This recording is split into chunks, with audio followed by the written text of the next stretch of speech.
afternoon, everyone. Thank you for tuning in to another episode of In Life Now TV. This is your host, Coach TMB, and we are excited. We have a great show in store for you.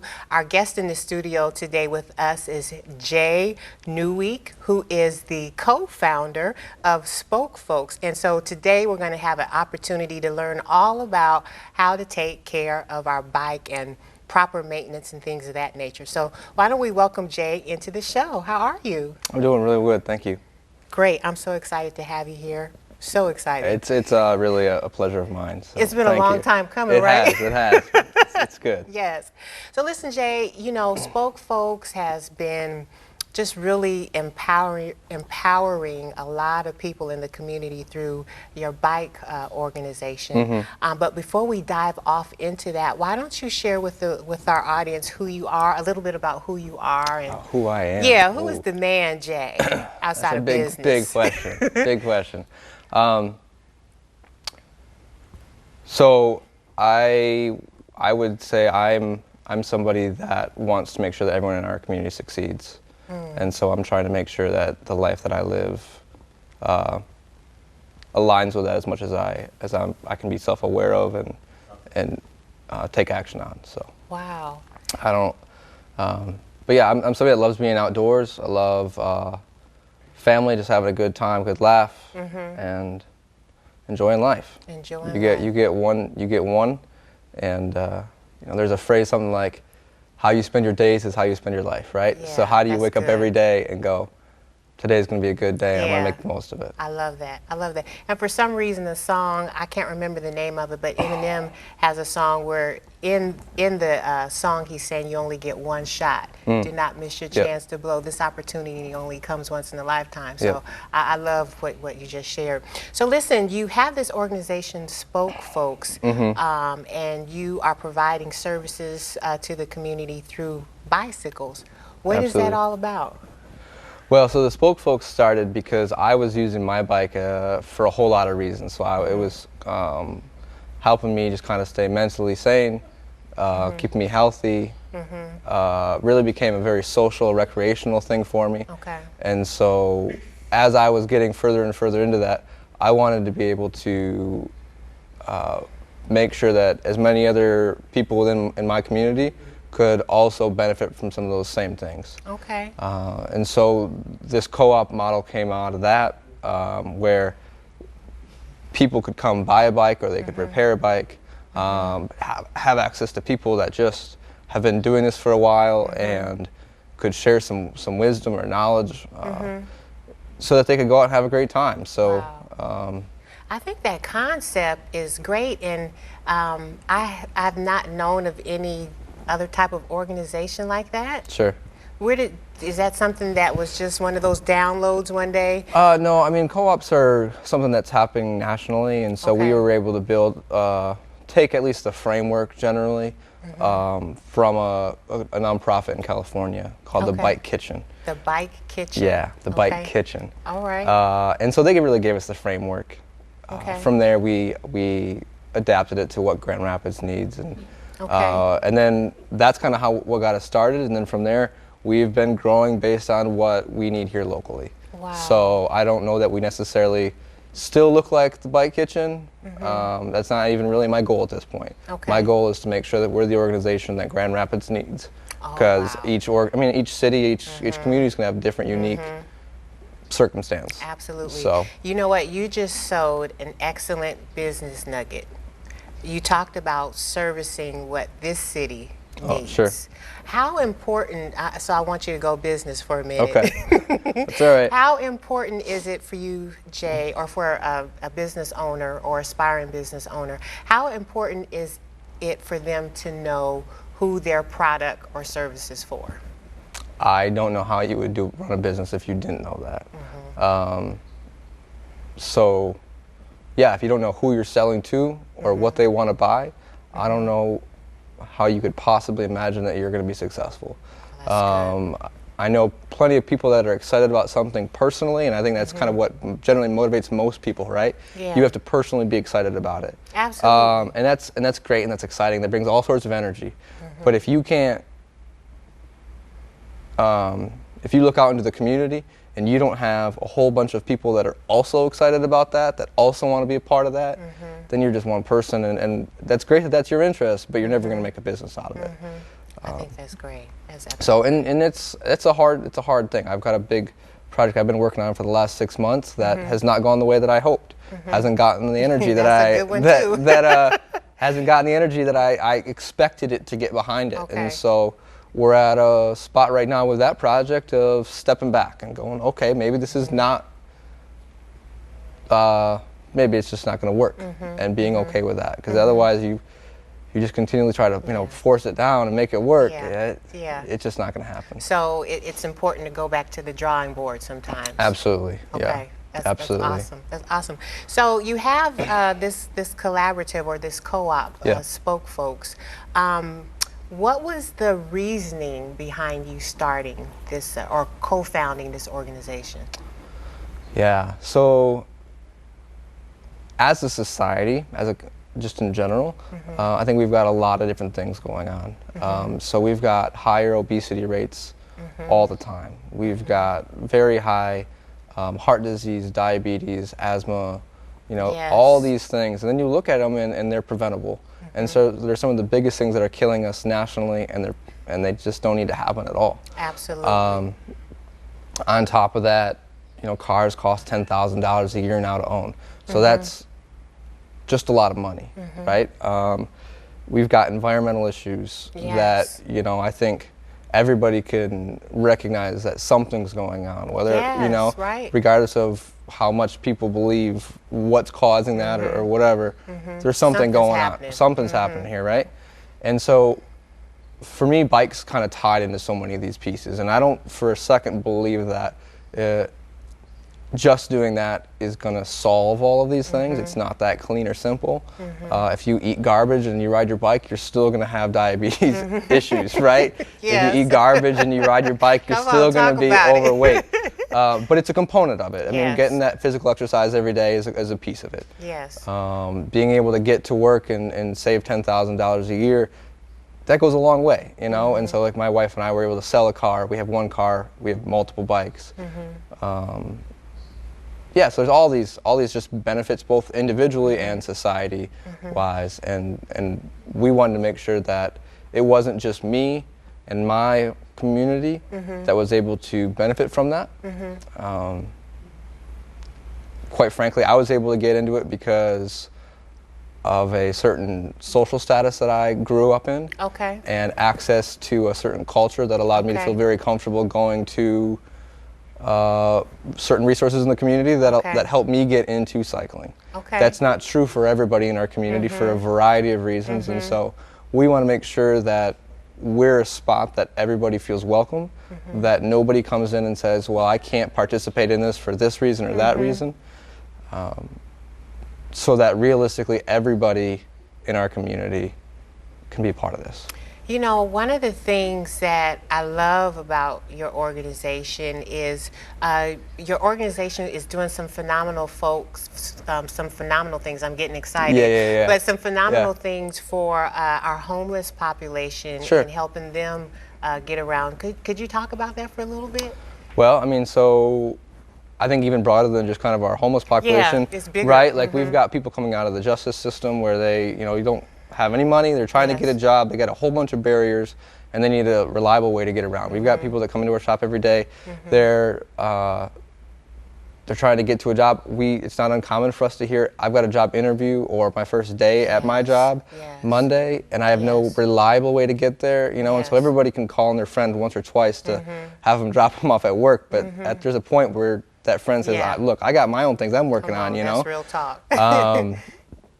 And so, we've made a commitment as a nonprofit, as what I was just talking about, saying everybody in our community is going to be a part of this. We've made some organizational decisions about how we're going to function to make sure that everybody leaves our shop with the resources they need. And so we do IOUs, and that's not like some long contract. That's just as simple as you and I are talking to each other going, you say, I can't afford this part today. I'll come back next week. And I go, okay, that sounds great. We write it up on a board just to keep track of it, but we want it to be a dignified exchange that between two human beings just the same way that you and I would interact. So that's amazing. So what are some of, when one comes to Spoke Folks, because we want you all to go and visit. I'm telling you, this is the place to go if you're looking for a bicycle. What are some things that one would find when they visit Spoke Folks? Well, you're not going to find a showroom floor. You're not going to find. I mean, we're a workspace, right? A workspace. Yeah. Okay. So we have complete bikes for sale. We also have a spot where you can come buy parts or repair on your bike. And so when you come in our door, we've got a picnic table in the front where people are just hanging out, maybe waiting for a stand to work on their bike, whatever. And then we've got 4 work stands, and people just, you come in, you pay $5, put your bike on the work stand, and you do the work. We have all of the tools, grease, oil, every kind of weird little specialty tool you could possibly need. And you work on your bike, and you make sure that it's working the right way. So when you leave our shop, you go, now I've got a reliable mode of transportation, or you know, just I know I can go ride on the weekends and enjoy myself, or whatever. On top of that, I'm sorry, go ahead. No, it's all right. It's all right. On top of that, we have paid and volunteer staff that are there to help you out. So one of the things is we want you to feel more confident on your bike, and part of that is understanding how your bike works. Yeah, I want you to talk about that. Yeah. So when you come in and we say, okay, here's a stand, here's some tools, you fix it, and you go, I have no idea what's going on here. You know, we go, that's great, that's fine.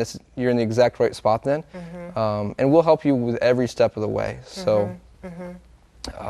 We always make sure the bike leaves working the way it's supposed to, and we let you do as much of the work as you can, but we're definitely not going to just leave you to the wolves and go, well, figure it out, you know? Own. Yeah. Wow. Now, when folks come in and they learn about that aspect of Spoke Folks, are they eager to want to learn how to do it themselves, or? Yeah, most people are. I think sometimes because there aren't a lot of spaces just in society that are kind of set up that way, it takes some people back and they kind of go, oh, well, I just thought I was going to drop this off and pick it up in a day or two, you know?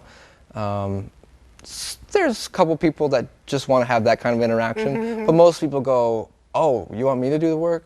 Okay, I guess I could do that. And by the time they're done, they go, that was amazing. I'm no bike mechanic, but I know a lot more about how my bike works, and I'm excited about it. So. I think that's great. So you're going to take some time and kind of highlight some important points on how to change a tire? Change a flat, yeah. Change a flat, Change a flat tire, yeah. Okay. So a part of this empowerment part and having people feel confident on their bike is something that we hear often is when people go out on a ride, they go, well, if I get a flat and I'm stuck out somewhere. And so we help people just show them how to change a flat tire. Okay. Let's start out right there. All right. And so hold on, folks. We'll be right back so Jay can show us how to do that. All right, so we are back with Jay, co-founder of Spoke Folks, and he's going to show us how to change a what? Flat tire. A flat tire. All right, it's all yours. Yeah, so a big thing that we hear often is people don't want to go for a long ride because they're afraid of getting a flat. Yes. If they get stuck out somewhere. I think about that too sometimes. Yeah, and it's not that, it's something that is real fear, but this isn't super complicated to do. Okay. We're going to focus on the rear wheel because getting the wheel off of the bike on the back is something that intimidates people a little bit because we've got the derailleur right here. And everybody says, well, man, that's complicated and it's doing all these things and I don't really know how to interact with it. It's really not that bad. So this wheel here just pops off pretty quick. I've got the lever on the wrong side here, but this is a quick release. So it's just a lever here. I don't need any tools to undo that. This derailleur, he's got a spring in there, so I can pull it back and forth like this. Okay. So just pull it back, and it pops right out. Pops right out. Yep. Now, you know what's so scary is all of these different levels for the chain. All your I think gears that's here. what freaks me out. Yeah. So this is the thing. Bikes are really handled and designed to deal with quite a bit of misuse. Okay. Okay.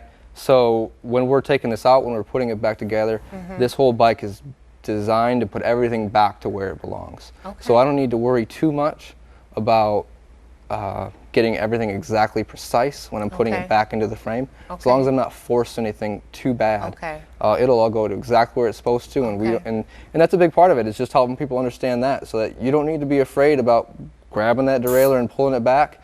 You're not going to damage anything. Okay. Okay. So I'm going to let the air out of this thing just so that it, you know, we were riding along and we just got a flat tire. So all of a sudden now this is not something that we're going to ride on anymore, right? Yes. So normally you would put a little pack on your bike and you would carry a couple of little tools in there. All right, and so what you're going to want to carry is a couple of tire levers. These are what we're going to work with to get this tire off the rim, get down in there, get your new tube in place, and then put it back together. Okay. And then when we get all done, we'll need to put air back in this tire. We've got two options for doing that. They make a CO2 cartridge that just very quickly and easily puts air back in there. It is a cartridge, so if you mess it up and the cartridge is gone, you're out of luck, unless you got a couple of cartridges with you on hand. On hand, and they do make really nice little pumps. And so this is a little hand air pump. Isn't that snazzy? Yeah, and so then this way it takes a little bit more time than the CO2 cartridge. Okay. But if you get it wrong, you just keep pumping and you'll be fine. Okay, so you need a, what is this? That's a tire lever. A tire lever. And then a CO2 cartridge. CO2 cartridge. Or like a hand pump. A hand pump, okay. Okay. And so the way that we're going to do this, I don't want to block you, but this tire lever has a little scooping end right here. Okay. And that's what we're going to scoop the tire off of the rim with. Okay. And let's see if I can.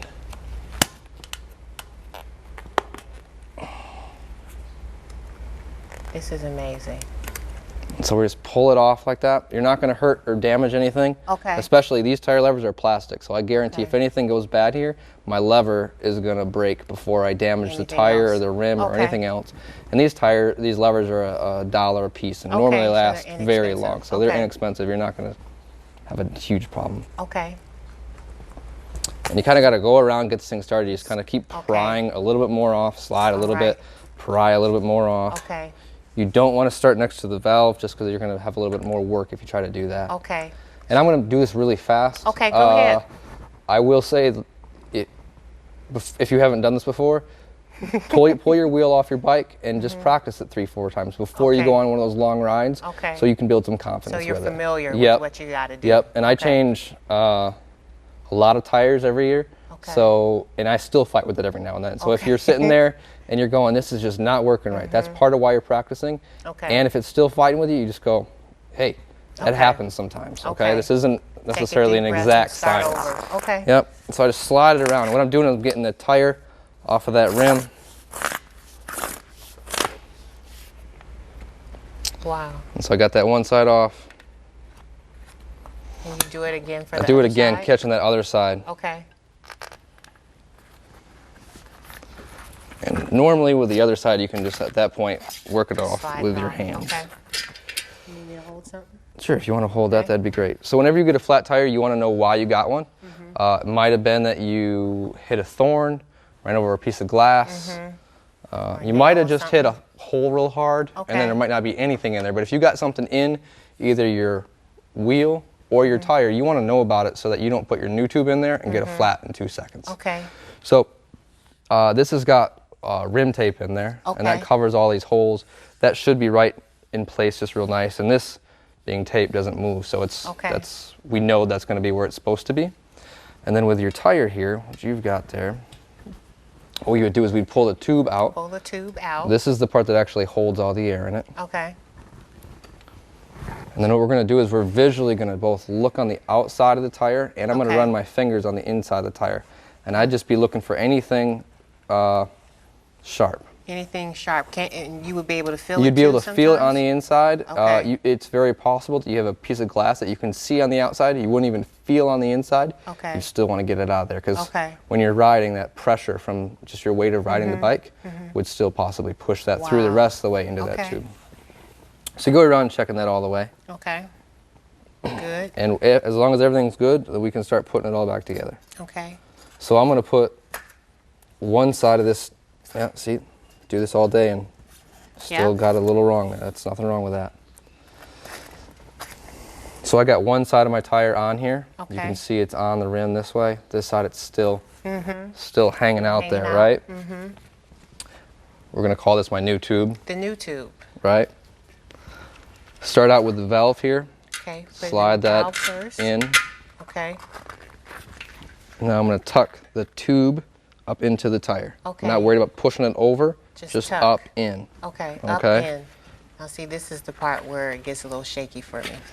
Well, that's all right. That's all right. This is a spot that confuses a lot of people. Okay. Normally, I would put just a tiny little bit of air in this tube before I even did this. Okay. Just about as much as I've got, so not a ton. But when these tubes come out of the box, they're completely flat. Almost like they've got a vacuum in them that's keeping them flat. Okay. And it's easy to sometimes, just a little bit harder to work with them. So put a little air. Just a little bit. Okay. But again, a lot easier to do that if you've got a pump versus the CO2 cartridge. Absolutely. The CO2 just goes real fast, and all of a sudden you go, now I got way too much in there. Okay. You make this look so easy.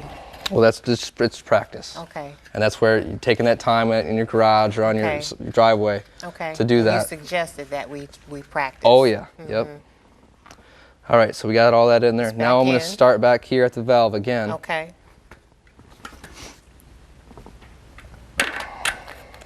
Now what did you just do right Oh, yep, sorry. So sometimes the valve can stick all the way down like this, and it gets too far down in the rim. Okay. And then it's hard to get the tire where it needs to be. I see. So what I did is I just pushed the tube all the way up into the tire. Okay. That way I can get my tire on the rim where it needs to be. I see. Yep. Okay. Don't always have to do that, but sometimes. Sometimes. Okay.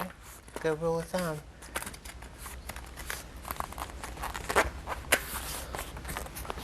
And now I start working my way around like this. Okay. And you just push it back in there. Just push with it back fingers. in, yep. Okay. Most of the way you'll be able to do this. At the Okay. very end, you'll have to use your tire levers again. Okay. One of the things that people misunderstand about this a lot, and you can it's really easy to see here, obviously this tire needs to go up, right? And so they'd be trying to push up like this. Work a lot further over here, and you're just pulling across. Okay. So you're not trying to, if you're over here trying to push this up, you'll never get that on. You'll never get it. Okay? Okay. And I so just got a focusing visual. it further over here and going, I'm just sliding it across. Okay. And you can do it this way. You can hold it this way with your thumb. Okay. You can use your whole palm like Okay. that. There's a lot of different options. Okay. That's Okay, good but that'll make it a information. lot easier. Okay. Now this last little bit gets really tight, gets hard. That's where you pull that out. Now I pull these tire levers again. Now I'm going to keep this hand right here so that this side doesn't slide out. Okay. And now, before I had used this tire lever to scoop out like that, now I'm going to use it to slide on like this. And I'm not here, I'm way over here on that edge. So you want to, I see what you're doing. You want to work and then away and bring it in. just a little bit at a time. I'm not trying to get it all in at once.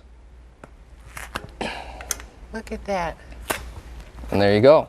It's back in there. It's back in there. Now, one really good thing to know about tire pressure, and this is something true whether you're putting a brand new tire in there or you're just riding along and you're paying attention to your tire pressure. Every tire on the side will tell you how much air that tire can handle. Okay. Most people do not have near enough air in their tire, and even when they come into our shop and I tell them, well, your tire can handle this much, they don't believe me because they're used to they're used to rolling on flat tires. I had a guy come in this past summer. He said, man, I got this new bike. I've been training, riding like crazy. I just can't keep up with my friends. No matter how much I ride, no matter how much I try to stay in shape, I just can't come close to keeping up. So are you going to say it has something to do with the air pressure? It's all it was. Get out of here. So he should have had 90 pounds of pressure in his tire. He had about 65. Wow. So we put 90 pounds of pressure in his tire. He called me that same afternoon and said, this is amazing. I'm going so much faster. Wow. So people are often working way harder on their bike than they need to. So this tire here, and this is a road bike, so it's a narrower tire, generally is going to hold a lot higher pressure. Okay. This will hold 120 pounds of pressure. 120 pounds of pressure. Absolutely. And even if your rim is an older rim, if your tire says it can hold 120 pounds of pressure, it can hold it. Trust it. Okay. And yeah, just getting that up to pressure like that is going to make your ride a whole lot more enjoyable. Wow. That's amazing. So show us how to put it back in there. Absolutely. So now we get it back in there. Now we need obviously a chain both above and below these gears. So I just slide it on there. Again, I'm not paying attention to exactly which gear I'm on. Okay. It doesn't really matter. Okay. I pull this back out of the way again. Okay. I got to get my rim to line up with my brakes down here a little bit, just kind of pushing back and forth. Okay. And this is also where, again, no matter how much you do this, sometimes it just fights with you. There you go. Of course, when you're on TV, it fights with you, right? It would, yeah. He slides in there all the way. Okay, tighten it back up. Tighten it back up. And I'm not worried about the gears because as soon as I start pedaling, this derailleur, which is all it does is put the chain in the gear it's supposed to be in. As soon as you start pedaling, that chain will go exactly where it was supposed to be again. Isn't that something? So, you know what, this has been amazing, and I know that you all have gotten so much out of this. Okay, so this is an important piece. Sure. Where can people go to get more information about Spoke Folks, and where are you located for all of the Grand Rapidians? Yeah, so our shop is located at 221. Look in that camera right Our there. shop is located at 221 Logan Street Southwest. That's just off of Granville Avenue, south of Wealthy Street. We also have a mobile repair truck, so you're going to see us out a lot this year at a lot of different events. And whenever you see us at an event, that truck is set up to do all the same repairs that we do in our shop off that truck. So bring your bike by if we're in the neighborhood. You can find us on Facebook at The Spoke Folks, and our website is thespokefolks.org. Wow. Well, listen, Jay, this has been a pleasure. We got to have you back. Maybe we just I need would to do love to little have segments. you back. Yeah, we can come in and just do 5-minute little tutorials anytime you want. Yes. We would love that. All right. Well, thank you again. It's been an honor to have you on. Oh, thanks for having me. All right. Well, that's it, everybody. Our time is up. Thank you so much for tuning in to another episode of In Life Now. I hope that you have been inspired to pull that bike out. The weather is nice now. Pull it out, and if it needs some repair or you got a question about something, go check out Jay over at Spoke Folks or anybody on their team. They're amazing. I love you guys, and remember, as Coach TMB always says, to live your best life in life now. Until next time, peace.